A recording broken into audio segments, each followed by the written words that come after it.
Big isn't necessarily bad, but firms can abuse their dominance, which is what competition law cares about, and set norms and standards for markets, which is what Denise and I want to help people think about and understand and appreciate more. But they can also constrain access to markets, right? So we often talk about access to capital for startups, for entrepreneurship, right? We don't always, we sometimes have less of an appreciation in terms of the barriers to market entry.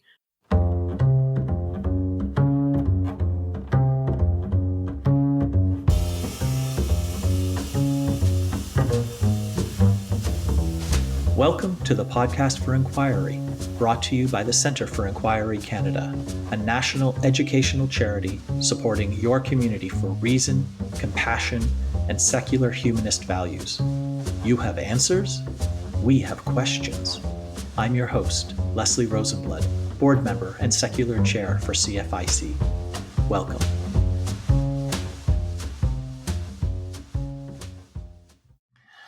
I speak with Vass Bednar on today's Podcast for Inquiry. Vass is the executive director of McMaster University's Master of Public Policy program and the co-author of The Big Fix: How Companies Capture Markets and Harm Canadians. Our conversation starts with the observation that many sectors in Canada's economy are dominated by one or only a few firms, and we discuss whether that is good or bad for Canadians. We then perform an analysis of cinemas, grocery stores, banking, and more, and debate the role of government, the tools it has at its disposal, and what the future might hold. It is with great pride and pleasure that I bring you my conversation with Vass Bednar. Vass Bednar, thank you for joining me today on Podcast for Inquiry. Thanks for having me, Leslie. I'm really looking forward to this conversation. I want to talk to you about the book that you co-authored with Denise Hearn called The Big Fix. Woo! Sounds great. Yeah. Why don't we start with you telling me what it is about Canada that agitated you so much that you felt the need to write a book about it? I don't know if I felt a need to write a book about it, but no, obviously we did. I started learning more about competition policy in the fall of 2020. McGill invited me to write a short paper on the state of competition policy in Canada. And actually, when they asked me that, when somebody associated with the think tank there asked me that, I remember it vividly that I had my wired headphones in and I typed into my computer, "What is competition policy?" ? And they were like, "Vass, do you know anything about this topic?" And I was like, I didn't lie, but I was like, I know a little bit and I've been wanting to learn more. So this is a great opportunity, which was true. And then the more I learned and kind of explored and read, I was like, wow, is this how it works? Like, is this what this clause means? Like, is this kind of what we're doing here?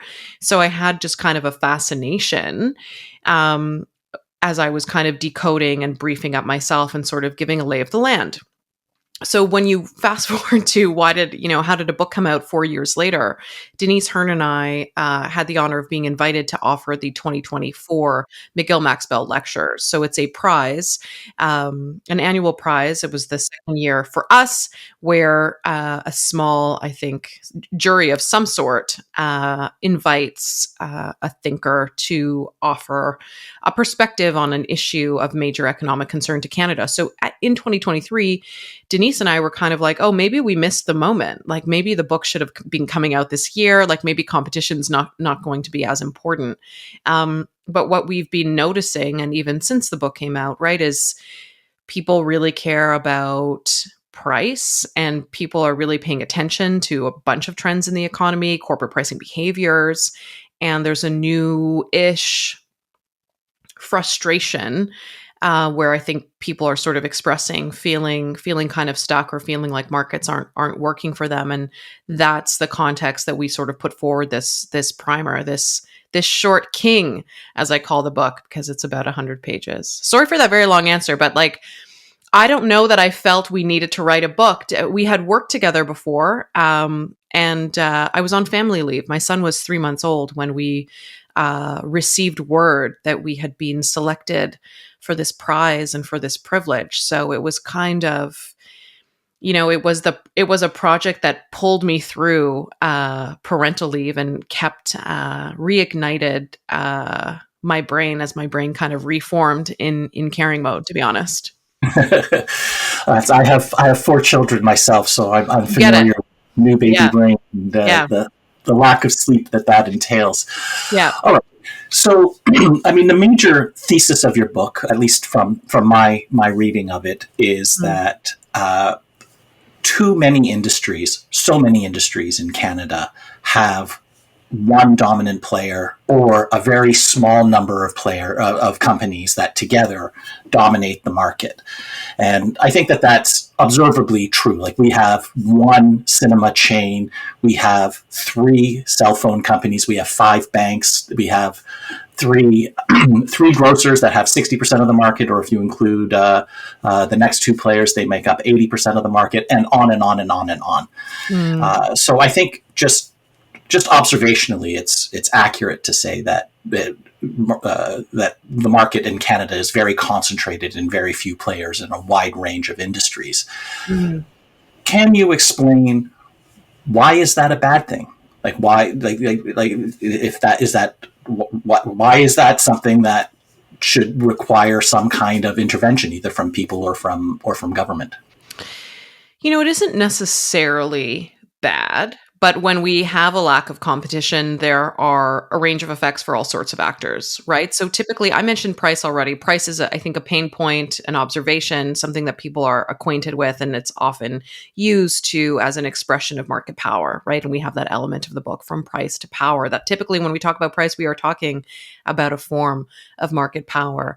But a lack of competition has implications for entrepreneurship and startup rights and risk taking, worker mobility. We've been chatting more about worker mobility in Canada with this other policy conversation around interprovincial trade barriers.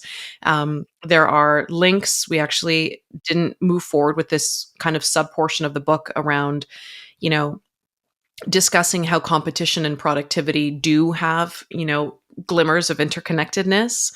When we sort of ask ourselves as Canadians, it's such a head scratcher, right? Like, why do firms historically underinvest in research and development? Why don't they invest more in productivity enhancing technologies? Why do they underinvest in workers? And it's like, maybe they're not motivated to. And there's this great, very recent paper from Statistics Canada in partnership with the Competition Bureau, where they look at markups over time, right? And they find an increase in market power across the economy in Canada.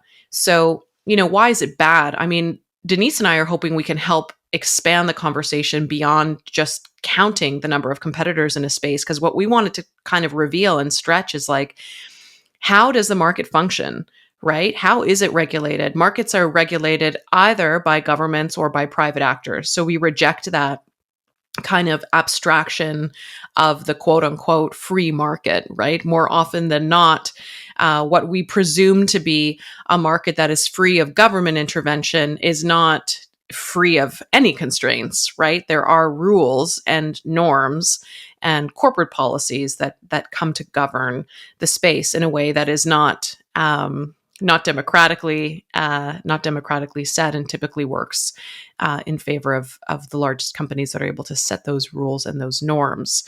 So that's why it can be problematic, and outside of price, choice and quality.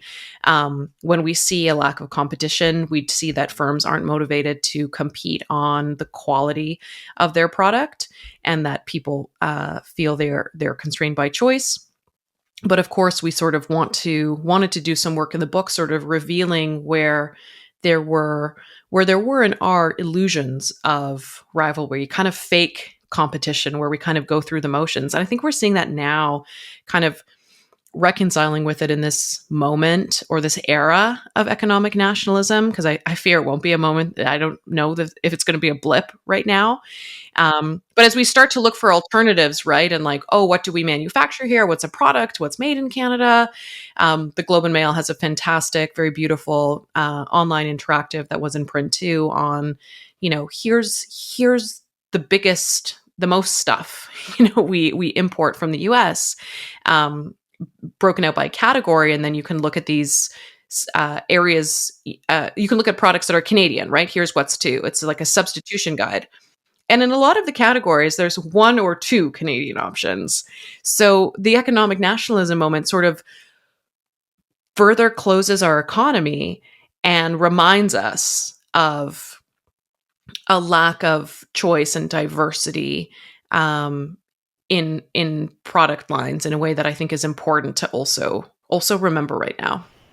All right, there's so much in what you just said that I want to I know, delve into. sorry. And unfortunately, Sorry. I can only talk about one thing at a time. But Yeah. let's start with this last part Yeah. that you mentioned. I mean, I try not to bring contemporary day-to-day politics into this podcast, but right now it's Sorry. impossible to talk about competition law without the Canadian market without acknowledging the fact that we're in a trade war with the United States, that the President of the United States has imposed tariffs on a number of industries, and Canada has imposed a number of reciprocal tariffs in retaliation, and it might escalate. Who knows? By the time this airs in early April, we're recording this in mid-March. Yeah. It very well may have changed. But you mentioned that if we wanted to substitute goods from the U.S. for Canadian goods, that there are fewer choices. My initial reaction when I heard that from you just a moment ago is that, well, that makes sense. Totally. The U.S. has roughly 400 million people as a population. Canada has roughly 40 million. The U.S. is slightly more than 10 times the size of our economy. It would make sense, just naively speaking, that in any given product category, there would be 10 times as many options in the US, and Totally. that a Canadian option would have, a small fraction of that.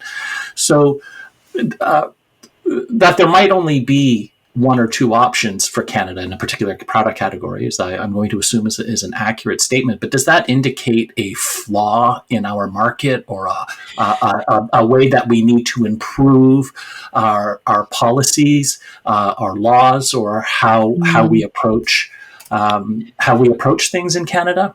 No, sorry, I didn't mean to bring it up as a flaw, right? Just more of this reality that we value choice as consumers, and now we're becoming further constrained, or seeking to further constrain ourselves, right? Because alongside that kind of narrative of, oh, this company is a Canadian alternative, we see so many different brands organized under parent companies, right? Parent brands, where sometimes people don't really recognize the links. And you see that a lot with food products, right? Food, I mean, we call it food, but there's like a component of manufacturing to what's coming there. We're not just growing foods that we're not just kind of growing and then selling. But in terms of the policy environment in Canada, I mean, one related thing, we're doing this, like, we're in this wayfinding moment, right? Like stickers, or I've been reading about people putting products upside down that are American, but I haven't seen it yet, partially because I don't get out that much. So I don't know if it's like true or just like an internet rumor, Yeah, I've seen the same rumor. I have not yet observed. I have not yet observed that in the supermarket. Okay, we cannot confirm it yet. Secretly, I guess I think I would enjoy like turning something upside down, but that's for later. We're not seeing any grocer, for instance, commit to doing more beyond that to elevate products of Canada or food products that are made in Canada, in the sense that no grocer has said, yeah, we're going to drop the shelving fees, right? The little tolls that we pay people. We're going to drop those, and we're going to give Canadian products the best shelf placement in our grocery stores. We're going to privilege our own products first, but we're going to do that. So there's like other smaller ways that businesses have the ability to elevate, certain products, that we don't see them necessarily committing to doing in this moment. So is it a role for the state and public policy? Probably not, because it would be a weird overstep, but I just wanted to bring it up to acknowledge, like, those spaces and those kind of micro markets are governed by this additional kind of invisible layer of the business practices that come to characterize it. And Denise and I wanted to bring forward those elements of, how do we also think about business practices and how business practices are changing markets, because you don't have to be the biggest player, right, to necessarily engage in some of the strategies and tactics that we see happening now, than that we see kind of hurting independent merchants. Okay. You mentioned that one of the problems of having market power is the ability just to set prices, and people aren't able to switch away. Yeah. I want to quote one thing that you wrote as an example of that, and I'd like you to expand on that for our listeners. Okay. You wrote, in 2017, Loblaw admitted to participating in an industry-wide price-fixing arrangement for packaged bread products for an astounding 14 years. So can you tell us, like, what did Loblaw do for 14 years that got them and what did they admit to doing, and how did they make restitution?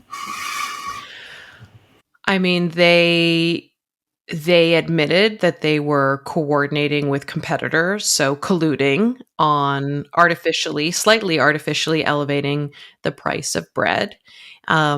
What they did, I mean, they offered Canadians, a $25 gift card, which I think Denise and I calculated, it was kind of like, okay, if you bought one loaf of bread per week, for that time period, or maybe we did it 14 years. Yeah, that's for like 14 over years. 750 loaves of bread. Yeah. So, but we were like, it's not just the dollar value or that mismatch between the gift card, but what it sort of said about a company and their ability and their intentions. Mm-hmm. And it comes up a lot, actually, the bread price fixing scandal. It's really seared in people's minds. It almost kind of needs its own heritage moment. Do you know what I mean? It's something unforgettable in Canada. And a lot of the time in Canada, we are talking about, you mentioned telecoms and banks, but we're often captivated by, I think right now, big tech competition stories that are often happening outside of Canada. We can be reluctant as Canadians to really do the homework of looking at our backyard, right? Historically, we have not been good at scrutinizing our own companies in that way. And I do think that's something that has shifted, like in the last 5 years. Some of that we've seen be a bit on the performative side. I'm thinking of the grocers coming to testify at a parliamentary committee, or then Minister of Innovation, Science and Economic Development, Minister Champagne, kind of bringing the telecom CEOs after the Rogers outage, right, marching them down to the principal's office in Ottawa. But the fact that Prime Minister Trudeau, and we're speaking on the day of the transition of Prime Minister Trudeau to Prime Minister Carney, that one of his last acts in office was an order in council capping insufficient funds fees, NSF fees from banks at $10. One of the things Prime Minister Trudeau decided was important to do on his way out is set a bar and intervene in the market power of banks and how they are taking advantage of some of the least well-off, poorest people. And our banking fees, Andrew Spence has an excellent book on this. It's from our same publisher from Sutherland House called Fleeced.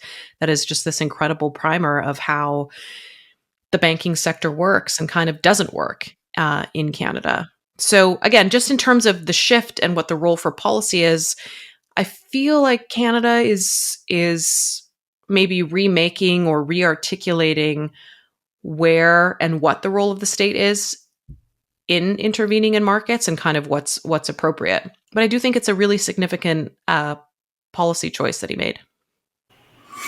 Right. And sorry, I'm taking you in different directions. Probably maybe you want to go. You wanted me to talk more about Loblaw. I mean, look, there's. It's fine. Let's stay on non-sufficient funds. So there are to a first approximation, there are five banks in Canada, right? I think somewhere in here I've got Big the actual. ones. Big ones. But there are, I mean, there are other firms registered under the Banking Act, right? Well, It's just that the yeah, size, there's yeah, of and the little one. there's the National Bank of Canada. There are various credit unions. There's Meridian Bank. Hmm. There's Laurentian. Like they do exist. But when we're talking about the big five, here it is. You write that Canada's five major banks together control about 85% of the Canadian market. Hmm.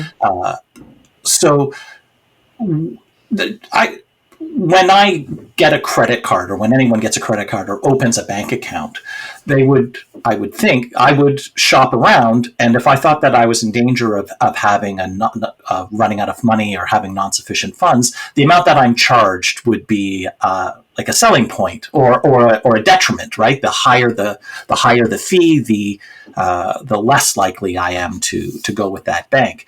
So did the big five, or maybe even all the other banks that also exist, did they collude to have much higher than $10 NSF fees? Like, why didn't they compete on that level? Or is there just like an industry Oh, arrangement? We're going to charge whatever it was, $25, $50, and because it's so concentrated, the government, Prime Minister Trudeau, felt the need to issue an order to say you can only charge up a maximum of $10.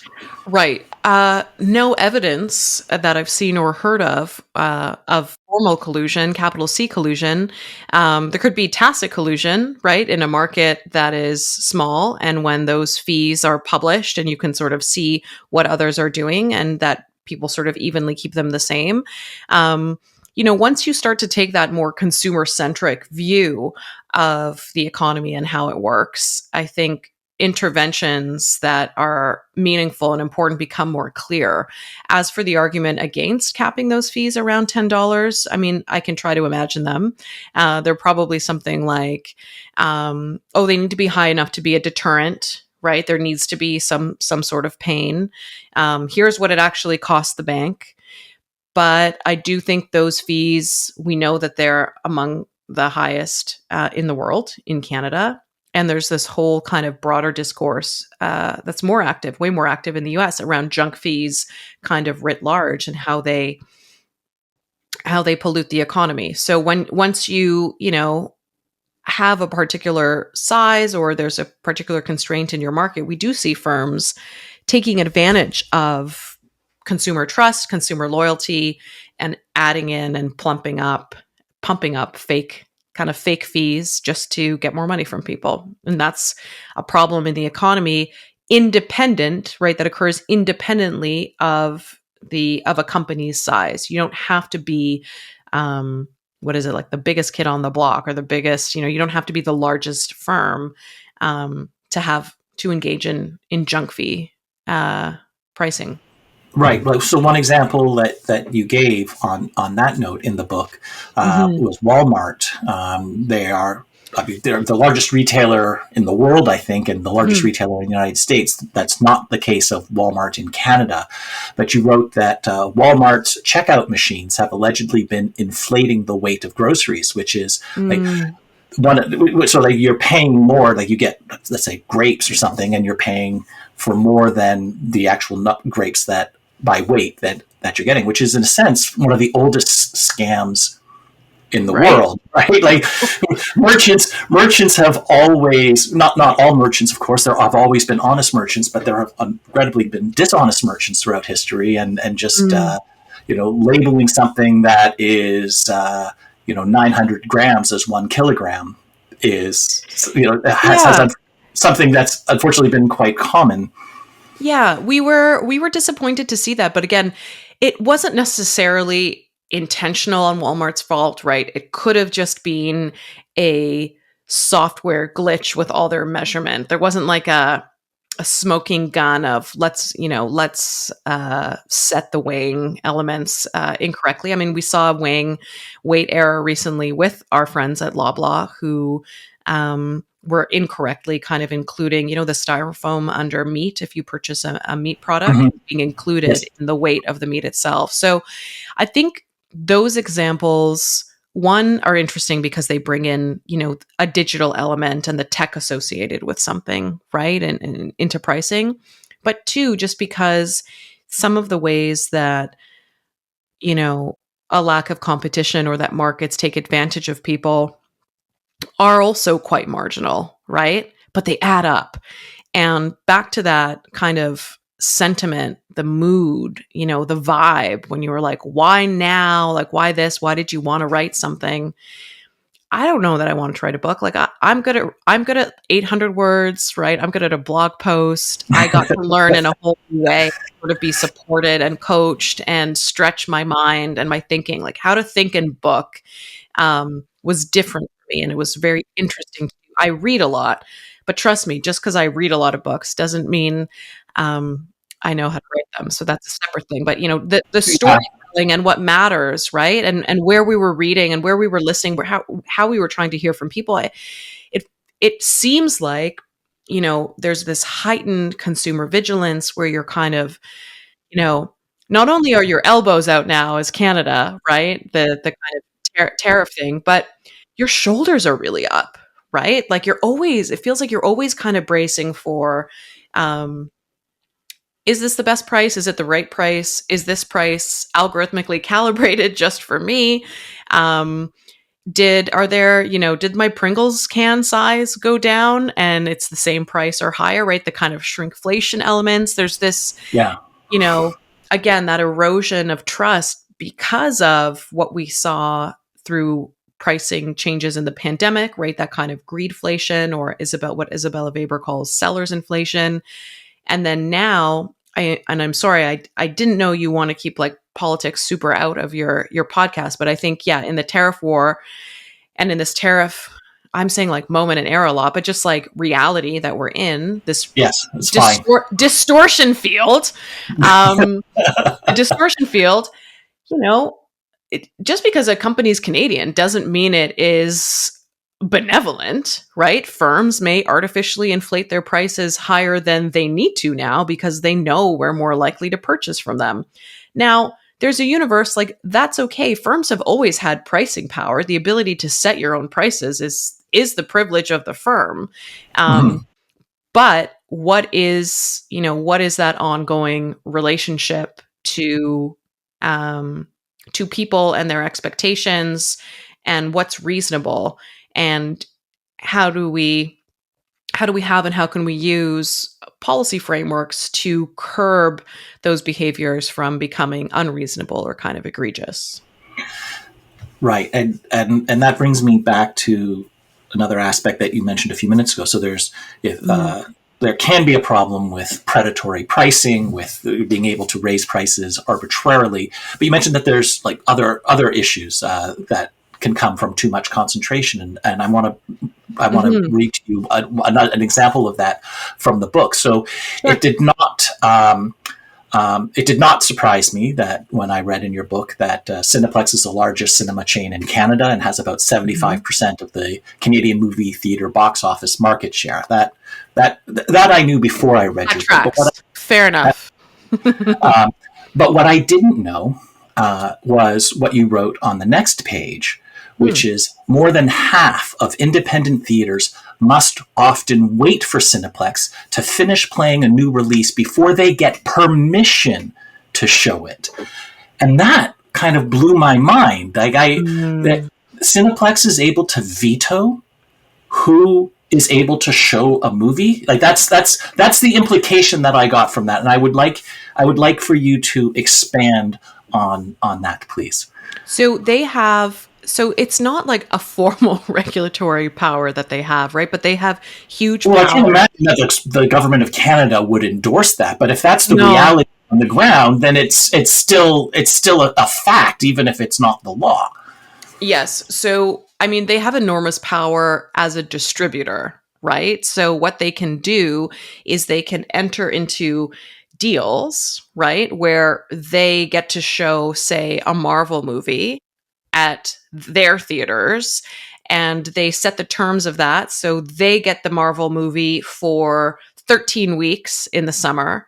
And then on the 14th week, an independent cinema could potentially show it. So, if you've ever wondered, like, I think I used to think cinema, I guess I thought, I didn't think about it a lot, but I presumed it was more like a library, or you just sort of select what film you want to show and you pay some money and then you get to show the film. But they can define that market because certain blockbusters, or even, more independent films that might earn, a good amount for an independent theater and kind of offset some not riskier, but maybe more niche kind of smaller films that they want to show. It can really constrain them. Yes. So we were fascinated by movies because it's kind of a failing firm at the same time, right? So fewer each year, the past few years, fewer films have even come to that movie theater market. We know that streamers are redefining, how we watch and what we watch. So it's almost like because of that, we're not paying as much attention to, again, how is this market functioning, right? There's the number of competitors. That's one thing. There's the size of the biggest one. That's another thing. But how do decisions actually get made? And for anyone who wants to learn more, their acronym is NICE, which is the most adorable thing in the entire world. The Network of Independent Cinema Exhibitors has kind of briefs and resources online, kind of expanding on and explaining some of this relationship. The kind of gatekeeping. We use the term gatekeeping power. Anyway, you go ahead. I'm talking too much about movies, I think. No, I want to ask. Just let's stay on movies for just a moment. Mm-hmm. Again, I'm not an expert, but just naively speaking, mm-hmm. How is it legal that one company, I don't care how big it is, how is it legal that one company is able to say this blockbuster film is ours mm-hmm. for 4 months?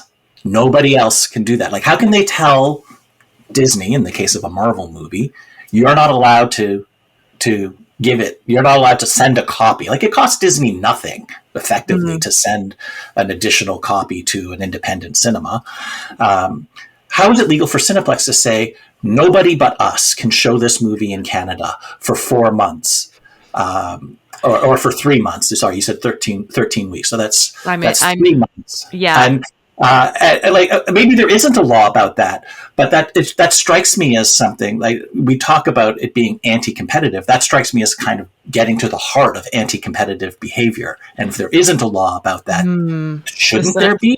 The Cineplex law? Yeah. Does it fall under exclusive dealing? I mean, I think they might argue that, as they have the most screens to show. So, well, I'm not saying we should cut out cinema. I mean, like, by all means, let Cineplex put it on as many screens as they want, whether it's 1 or 1,000. Like, I don't want to cut out Cineplex, but let Cineplex put on as many screens as they want, and let the independent cinemas. I mean, if nobody wants the next Marvel movie, that's a legitimate choice for the independent cinemas to make. But if they want to show it, and I'm sure that some independent cinemas would want the next Marvel movie, how can Cineplex say, sorry, independent cinema, even though you want it, we're not letting you have it? Like, to me, that strikes me as something that ought to be illegal. And so how does that work?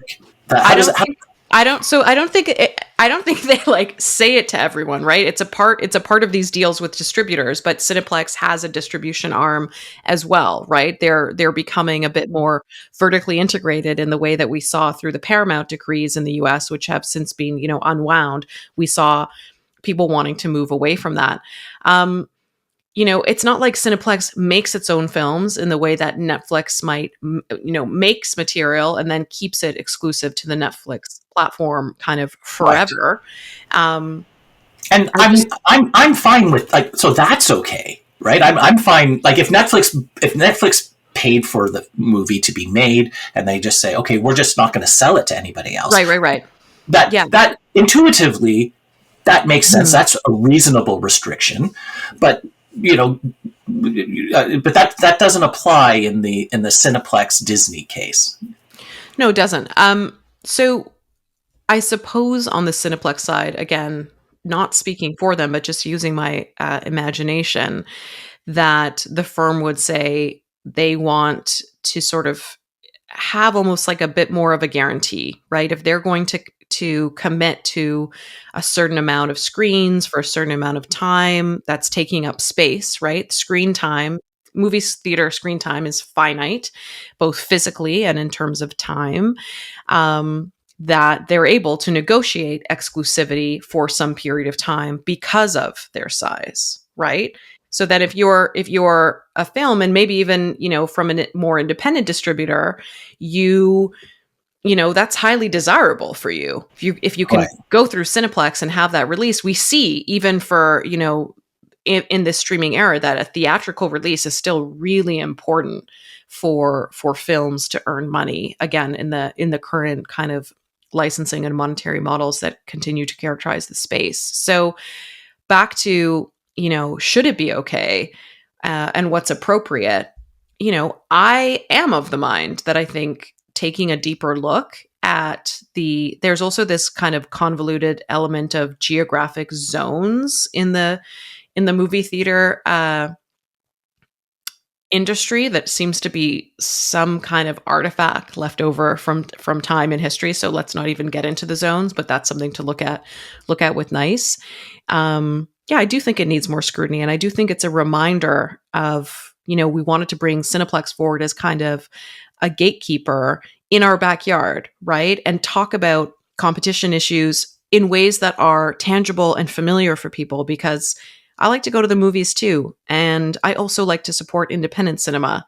So how can, the largest player, is it actively doing things that really hurts the profitability and the ability of independent cinema to persist in the first place, which we know, is I think people generally agree is aligned with their values in terms of worth protecting. So we wanted to kind of just reveal and discuss what that dominance, right? What that market power means for other players. And sure, there could be a role for the state to intervene there and sort of endorse or enforce free and equal access to films. That would be an interesting cultural conversation. I don't know if we're really ready for it, but I am. Well, and maybe people listening to this will be too. Mm-hmm. Let's talk a little bit more generally. You write that today's monopolist was yesterday's upstart underdog. So there was which I think is fair, right? Like a big company, companies don't start being big. They had to be small at some point. They were. I read from this like stinky library book I got about Cineplex. Like before we had the Competition Act, Cineplex was making the case to a provincial authority, right, about competition related to cinema. And they were a smaller player then. Like that was a great kind of irony that we found. Sorry that I'm laughing when you read the book. Famous players, they at one were separate companies. Cineplex Odeon. Yeah.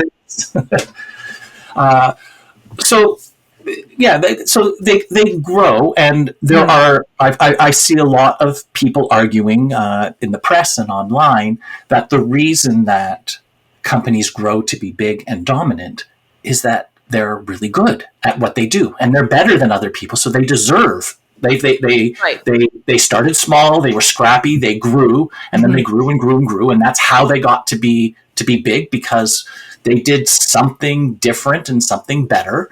And there's and there's you mentioned also there's the Chicago School of Economics, which is based out of the University of Chicago in the United States, that if a firm had market power, it would attract new entrants to the industry, and creative destruction would reshape markets naturally. So that's, so if you're an abusive monopolist today, there's somebody else that can say, all right, I'm going to start a new company where I won't be abusive, and people are going to like me because I'm not abusive, and therefore I'm going to grow, and I'm going to grow my market share at the expense of the current monopolist. And so So why is there even a need for competition law? And doesn't the fact that there are large players in an industry indicate that they're obviously doing something right? They wouldn't be big if they didn't earn it and if they're not continuing to earn Right. it. I mean, that is one of the things competition law cares about in terms of, how did you earn that dominance? We saw with the Google case in the US that it was determined Google illegally obtained their monopoly. But let's put that aside for a second. I mean, being a big company is cool. I want there to be big companies in Canada, right? I want our economy to grow. I want people to try new things and be successful. All of that's great. Big isn't necessarily bad. But firms can abuse their dominance, which is what competition law cares about, and set norms and standards for markets, which is what Denise and I want to help people think about and understand and appreciate more. But they can also constrain access to markets, right? So we often talk about access to capital for startups, for entrepreneurship, right? We don't always, we sometimes have less of an appreciation in terms of the barriers to market entry, right? For All a right. new, So talk to me about that. Like if I'm going into tech or really any industry, how do other players in that industry constrain my access to capital? Assuming I'm not going into banking, I'll go to the various banks and I'll show them my business plan and I want a loan, or I go to investors and I say, give me a bunch of money and I'll give you a share of my company because I'm brilliant and I have this great plan. How do other players in the industry prevent me from getting access to loans and investments? so I mean, I wanted to bring up the access to markets part, but in terms of access to capital, I mean, a major thing we hear startups talk about in Canada is how rigid the banks are with lending and how tied, that lending can be to their home-based assets, right? So you see this growth in alternative lending for startups. Shopify's capital program is an example. Amazon will lend money to merchants to sort of start their company and help them, partially because they can afford to, they can afford the loss and they can afford to take on that risk, right? But in terms of access to markets, right? Mm-hmm. What are the legislative and other barriers to enter a market? You mentioned banks earlier and the number of banks. I mean, to become legislated as a bank, there are norms that have been enshrined in the Banking Act, which is reviewed every 5 years, I think, could be 10, I think every 5 years. And that determines who gets to be a capital B bank. There's tons of fintechs who are doing banking related things, banking adjacent things, stuff that feels like banking for people, but they can't call themselves a bank because they don't meet the thresholds for insured capital, blah, blah, blah, like that have been set by who? The biggest banks to protect themselves from more, again, is that their explicit intention? I'm being a little bit facetious by sort of saying that. But sometimes when we talk about starting a company and getting into a market, we present it as like a pure function of just your own kind of hustle and imagination without appreciating how difficult it can be to even participate in that market at all. But maybe I'm making that too abstract. Yeah. So can you give an example about market access, about how a dominant company or an existing company can prevent a new entrant from coming in? So Denise has done a ton of work on this with firms in the US, and she Mm-hmm. has an access to markets paper published through the American Economic Liberties Project, AELP. So maybe that's where I would direct people. I don't want to speak for her for that element of research, but again, you know, in the digital economy, I think you could start up a digital firm, you could do something that's direct to consumer, and it feels like you have more of that direct access to a marketplace. Whereas in other sectors, be it through government regulation or the market regulation by private firms who are setting those norms, it's going to affect your ability to access people or suppliers to sell to. Okay. Let's talk about the Competition Bureau, which is Mhm. the what exists here in Canada to monitor competition in Canada. You write that the Bureau has three key functions, and I want to talk about each of them in turn. Mhm. Uh, Overseeing mergers and acquisitions, enforcing some aspects of consumer protection, and policing anti-competitive conduct. Let's start with that last one, policing anti-competitive conduct. Can you give some examples of what the Competition Bureau, what the responsibilities are, and some of the things that they have done over the last few years to Mm. police anti-competitive conduct? Well, something major that they did recently relates to us talking about the movies, which is a historic Mhm. fine was imposed on Cineplex that I think they've since tried to contest. But the Competition Bureau said that Cineplex was engaged in false, misleading advertising because they advertised a price online for a movie ticket that was unattainable online because they did not include the $1.50 quote unquote convenience fee, which you could argue is kind of a junkish fee, but it's difficult to determine, right? What is the appropriate pricing for, the maintenance of these digital architectures? And I think that's really significant because it reminded people that the state kind of has their backs. Again, back to the dollar value. I don't think the $1.50 per movie for what? How many times do you go to a movie theater in a year? 5? Like if you're lucky, maybe 10. It wasn't the dollar amount, it was the principle, right? And it sent a really strong signal to other companies that may also be engaged in that kind of false and misleading advertising. It kind of put them on notice. So that was an instance of drip pricing, Right. which is enforced under the Competition Act. But drip Okay. No, that's a pricing, good example. Like if yeah, they advertise that a movie is $10, or if it's $15, but you can't get it except for 11.50 or 16.50. yeah. That is. I mean, that is false advertising. You mentioned like the cost of the digital architecture. Well, Mm. that's part of the cost of doing business. I don't want to pay a separate fee for their website and a separate fee for their electricity and a separate fee for their web, No, and right? you don't All want of which to. are, all of which are perfectly legitimate business expenses that they have to engage in order for me to enjoy a movie at their cinema. I think paying, I mean, I don't go to the movies that often, but I think being able to select your seat is kind of like a cool privilege, and it does help because if you're like running late or something, you know where your seat is, and I think that's worth charging for. Um, but again, it's just something that the Competition Bureau has done. I mean, they conduct investigations. They have many open investigations. A lot of people are waiting to see what will become of the Amazon, longstanding Amazon investigation that the Bureau is being engaged in. Um, but they've got a pretty In big Canada? job.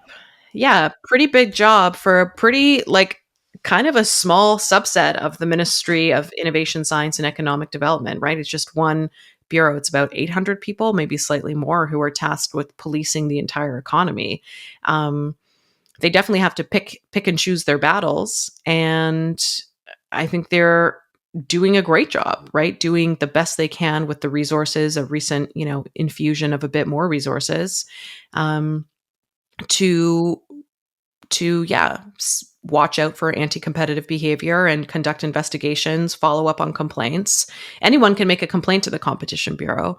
Um, I've made some complaints. They've never gone back to me, but I've posted every now and then through their intake form.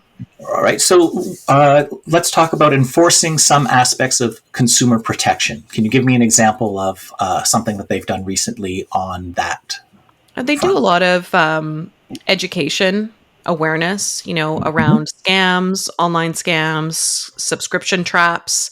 Um, Made in Canada claims is a big thing for them right now, right? So again, that also falls under false and Mhm. misleading advertising, but it is a consumer protection element. In Canada, we have largely decoupled consumer protection from federal enforcement, right? Some of it falls under the Competition Bureau, but we mostly have consumer protection take place at the provincial level, and sometimes that can be a bit of a disconnect. Right now in Ontario, Premier Ford's government is consulting on new proposed legislation that would make it harder for people to for companies to trap you in a subscription trap, right? It's kind of like easy unsubscribe amendments to their CPA, Consumer Protection Act. And I think that's really cool and really smart because it's quite complementary to what the Competition Bureau cares about. And it's really hard to make that counter argument, right? Of like, okay, if I imagine that I'm like a cool company, like what's my go-to line on why it has to be difficult for people to unsubscribe? And that's an echo of policy from the US that occurred under former FTC Chair Lena Khan that said it has to be as easy to unsubscribe as it is to subscribe to something. Again, kind of a no-brainer. Is it revolutionary? I mean, yeah, I think it is. Does it revolutionize the economy? No, but it curbs a behavior that can occur, a norm, right? What becomes a norm when everyone's doing it. It's like, well, why would we make it easy to unsubscribe? Let's make this as sticky as we can so that we get that annual recurring revenue. Yeah, as a company, I wanted to make it easy to subscribe and as close to impossible as possible to unsubscribe because I want to keep getting your subscription free every month because that's revenue. I love that. I want to maximize revenue. That's why I exist as a company.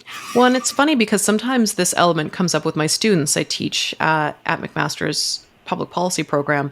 There can be an idea that as you're designing a policy solution, you want to satisfy all your stakeholders, right?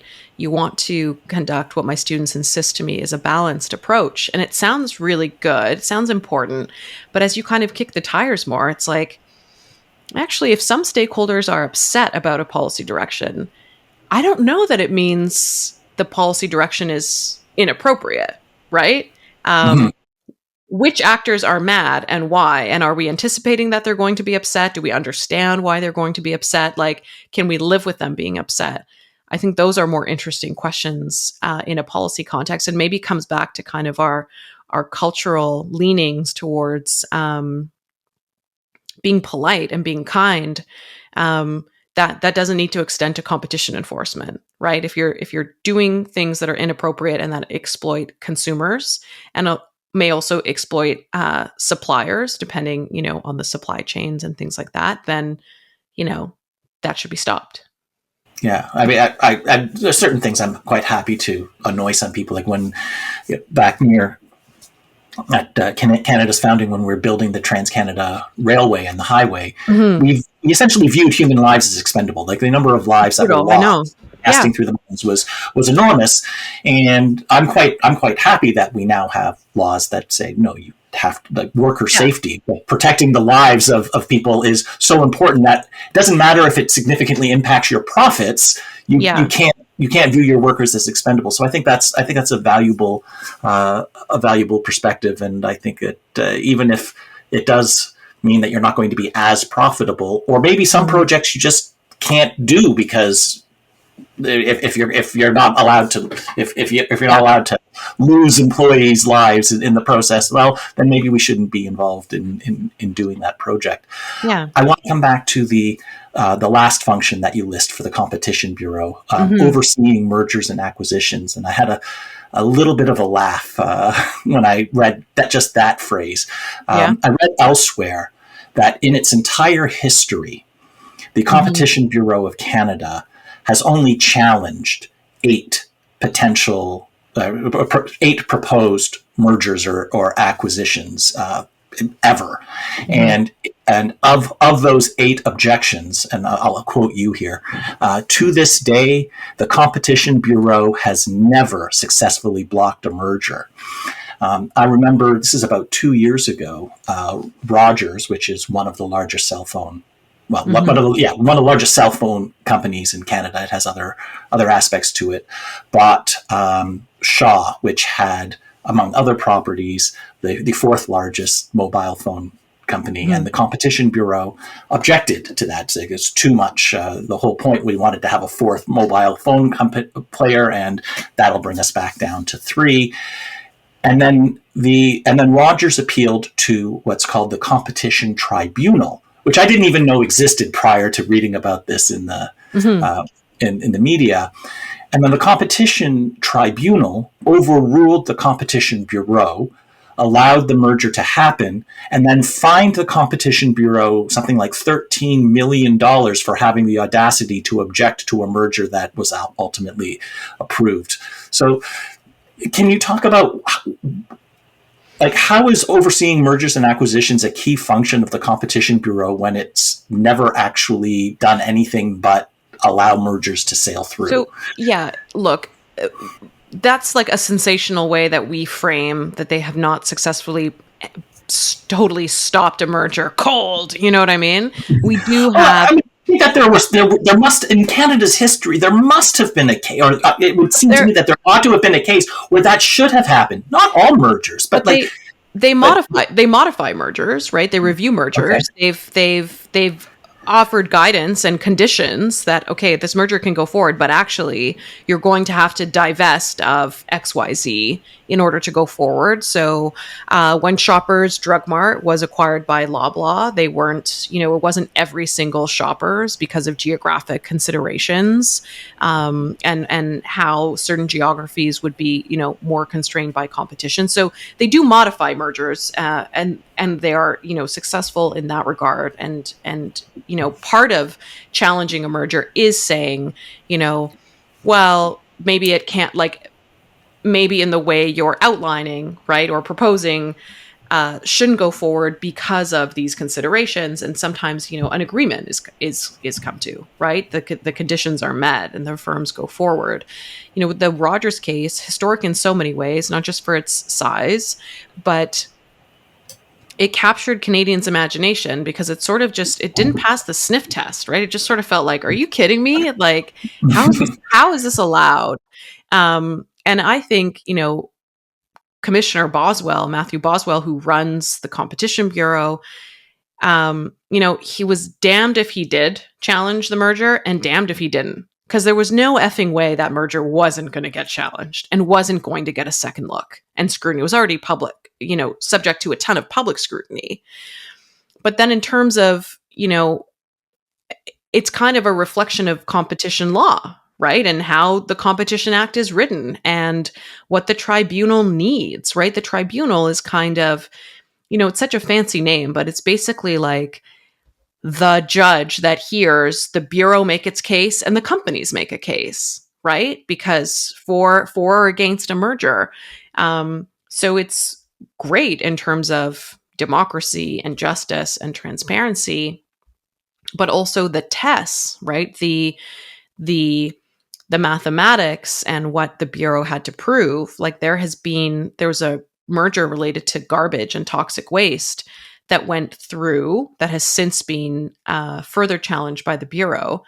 But even the tribunal found, they agreed that this merger would cause irreparable harm, which are not two words you really want to see together ever, right? They don't know. They're like, oh no. Text of toxic waste. If there's toxic waste is nearby irreparable harm, then I want something to be done about that. Yeah, it was like, we agree it's probably going to cause irreparable harm in these areas, but you pass the first two tests, but on this third test or this third question, you didn't really, convince us or whatever. So the merger is going to go through.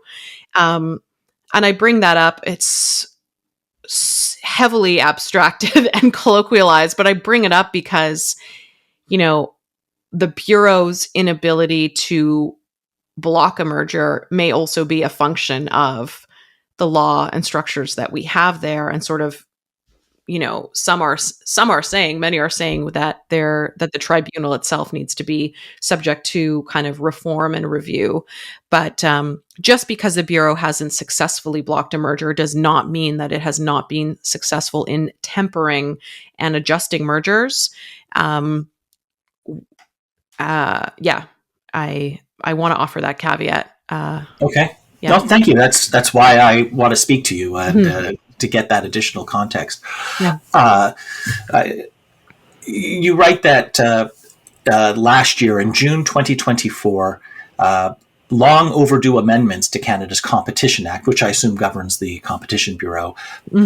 passed the House of Commons unanimously. So I looked up Bill C59, but I couldn't find a summary. I could only find the actual law, and that was a mishmash of we're going to replace paragraph 3B of this law with the following text, and then I had to look that up, and I couldn't quite. I wanted to get an understanding of the changes that were passed, and I couldn't. So now I'm turning it over to you.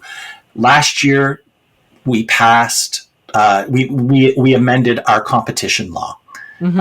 What were those changes? What's different now than compared to 1 year ago? So we've been changing the law in fits and starts, right? Those first set of changes I mentioned in 2022 were tucked into the budget bill when I mentioned that drip pricing became explicitly illegal. So there were a set of amendments that were tucked into a budget bill, which makes it kind of an omnibus situation that really agitated some people, right? Certain stakeholders felt you didn't really preview this. It feels like it came out of left field. Just before that, there was a senator led consultation on the future of competition policy in Canada. And then after that, there was a public consultation led by the Ministry of Innovation, Science and Economic Development on the future of competition policy in Canada. So there was this previewed, write in your ideas, here's what we're thinking about, formal process. And that was really a signal that changes are coming. And that last set of changes, those were tucked into the fall economic statement, which is why, A, it's partially a mismatch, and B, it was, some kind of much smaller modified changes that were related to competition in the grocery sector. Oh, wait, those might have come before actually in a different bill. That might be the three sets. There were changes in, so this is C59. So in the fall to um, competitor collaborations for sustainability. So this is like very feels like inside baseball, inside competition. I might actually open up one of my tabs with one of my notes on all of the changes because if you really want to go through them, but I think what's Well, important and maybe relevant in the policy change element is that we've seen an opportunistic government that has both taken and made moments for legislative reform. And I know people have resentment for omnibus, just shoving in changes to a bigger bill. But the other reality is our legislative capacity has been so constrained, right? And there's so many things that we expect or want government to do that I'm actually not a hater on that practice. I sort of just see it as a reality right now in terms of thinking about the volume, right, of how much legislation actually moves in the House, federally and provincially every year, and how out of step that may be with people's expectations and hopes for what government can actually do. all right, so boil it down for me. Rather than listing the changes, we've talked a lot in the past hour about the issues in competition and market concentration in Canada. Are any of the changes that passed last year going to change that, or to change the dynamics about future consolidation of industries in Canada?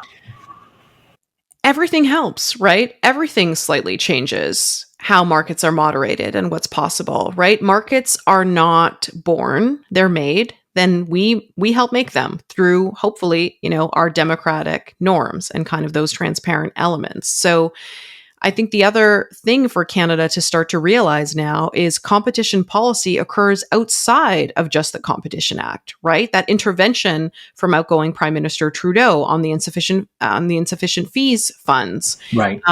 That's competition policy. The Online Streaming Act, competition policy, rebalancing power with streamers.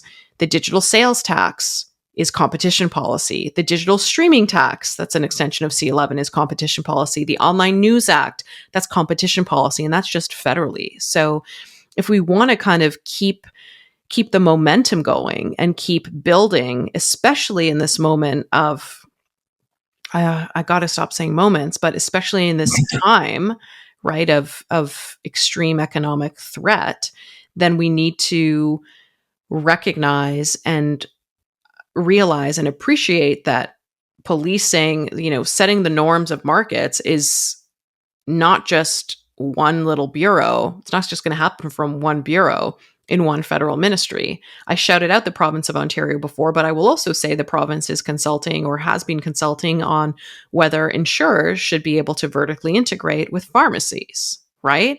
So you mentioned the public outrage of Rogers, right? People got really annoyed, I think it was last year, when Manulife said it had entered into an exclusive agreement with Shoppers Drug Mart, right? I remember that well. It was one of the diatribes that I released on Podcast for Inquiry because I personally was so incensed about that arrangement. But people, back to the smell test, right? People responded. It didn't seem like it was going to be great. It didn't, people had resentment. Now they walked that deal back. They unwound it. But Quebec is a province that actually explicitly outlaws those kinds of arrangements. No other province does that. To me, to Denise, that's competition policy, right? The state has said, don't do that. It's not cool. Yeah, I remember one of the things that I said in my diatribe was that I'm not familiar enough with the law to know whether it's illegal, but it strikes me as something that ought to be if it isn't. Yeah. I love how you're bringing it up. I feel like you are actually bringing all these policy, like more policy ideas, right? In terms of how do we kind of re-regulate or how do we set norms there? Well, I'll confess that I have two big, when it comes to public policy, two big passions. Yeah. And one is secularism, government neutrality in matters of religion. That won't come as a surprise to anyone listening to this podcast. I'm for the Centre for Inquiry Canada. I'm the secular chair. I'm kind of forefront on a lot of those issues. But the second one, which I'm not quite as public about, is about monopolization, because I do see a lot of problems with monopolization, even if I try and argue the other side, which is why, like, yours is a fairly thin volume. It's a little over 100 pages. Short king, yeah. But I had I have more book darts. I don't know if you can see all of these. Yes, I do. I ended up having to skip over things because I was realizing I was going to end up quoting your entire book back to you if I talked about everything that I wanted to talk about. I like rediscovering it. You're so sweet. I enjoy rediscovering it. It's funny, the experience of writing it in fits and starts together, and editing it. It is actually nice, and I do sit down with it sometimes and turn to certain chapters and refresh myself. And it's funny how even when you've written something, I'm like, oh, I liked that. I liked that chapter. Or there's a sense of humor sometimes to what we wrote too, which their mustaches, the poster of the Monopolist with the mustaches, or little things where I hope our kind of joyfulness and optimism comes through, because we didn't want to just rag on Canada. And there's a version of this book that's just like chapter by chapter, like, this sucks. Guess what else? Airlines, this sucks. And newspapers, this sucks. And it's not that that's not true, right? It's not that that's not, financialization of the economy and the role of private equity. Like, all these things are true, but we did want to present it as like, here are some ways that markets have changed since the 80s, and like, here's stuff we can do about it, and it's possible.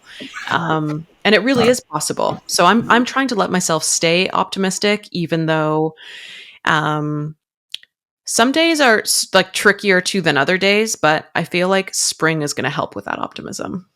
All right. I have one last question. I want to keep you on for much longer, but I want to respect We're your new time. friends. Yeah. Okay. I hope it's an easy question. So you write Canada. This is about the lag between when you wrote the book and the present. Yeah. So Canada has. I'm going to quote you. Canada has legislative efforts in progress that promise to level the playing field, including open banking, payment modernization, privacy modernization, and the introduction of a 3% digital sales tax. Well, the parliamentary session has ended. Yeah. As you mentioned, as we record this, we are saying goodbye to Prime Minister Trudeau as Prime Minister, and saying hello to Prime Minister Carney for however long Carney will be our Prime Minister before an election is called. It's going to be a while before Parliament resumes. Presumably, we'll see what happens. My question for you is, of the open banking, payment modernization, privacy, 3% digital tax, how many of those made it into law? How many of those are law? And of those that didn't, do you think Oh that yeah. What our hope next for them? parliament is going to take them up? Because when Parliament ends, like you reset the clock. Like, even if it's at the third reading or if it's Yeah, in the Senate, it's as though it was never introduced, and you have to start again from scratch. I know that's the worst. That reset button. I don't know that I feel super confident about Canada and privacy modernization, in the sense that I think we were trying to kind of make everyone a bit happy, right? And because we had so much regulatory lag in terms of finally modernizing there. On the digital services tax, we're going to see this as part of the tariff war, right? It's part of why we projected we were going to go it alone with the digital service tax. Then we said we were going to go with the OECD. Now it's a threat. I think a threat we can leverage against the US, because it's fundamentally about capturing value from large digital firms that are not based in Canada, but conduct business there. Open banking and payment modernization, I hope finally get through. Many have criticized how slow Canada has been there and wondered, how much of that really is the banks kind of cautioning around, risks and maybe their worry in terms of how that helps to break open markets. But the data sharing potential that could help with help more fintechs kind of come forward and help with that competition, I think is really important and interesting. And it is an opportunity for all parties to sort of put forward their agenda for improving competition in Canada and, corporate accountability, right? We've seen Prime Minister Carney, or, about to be Prime Minister Carney, he had just one line, in his policy stuff, which was, the equivalent of enforce against anti-competitive behavior. I'm oversimplifying it, but it didn't give you a lot of detail about like what else, where else, what do we care about, what else are we going to do, and it's up to everyday people, right, to push to see that. I guess it's a corporate accountability agenda, but it's a people first agenda, right? What anti-exploitation, anti-economic exploitation agenda. I think there are ways to frame it that don't demonize government, but do kind of put people first and respect their concerns, especially around pricing. But yeah, we didn't get that far. We didn't get far enough in Canada, unfortunately. All right. Well, Vass, thank you for spending the time talking to me about your book, The Big Fix, and all of the tangential issues that it raises. That I brought up. Yeah, sorry. Thank you. It's been a great conversation. I want to thank you for that. Do you have any last thoughts for our listeners? I would just offer that I think supply management is going to be a huge policy war between us and the US. And I don't think we should be too quick to dismiss the merits of the system that we have, because I'm in no rush to have American monopolists kind of destroying that sector for us. That's one of my hot takes to squeeze in at the end. All right. Well, we talked about a lot of things like NICE and the paper on market access. I'll put links to all of these in the show notes. So if people want to find, if people are interested in learning more about these topics or reading those papers, you can find them in the show notes. Vass Bednar, thank you so much for speaking with me today on Podcast for Inquiry. Thank you, Leslie.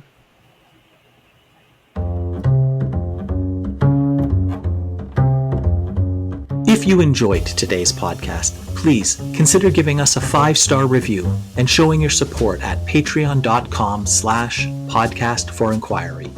Email us podcast@centerforinquiry.ca. We'd love to hear your perspective. The Podcast for Inquiry is brought to you by the Centre for Inquiry Canada.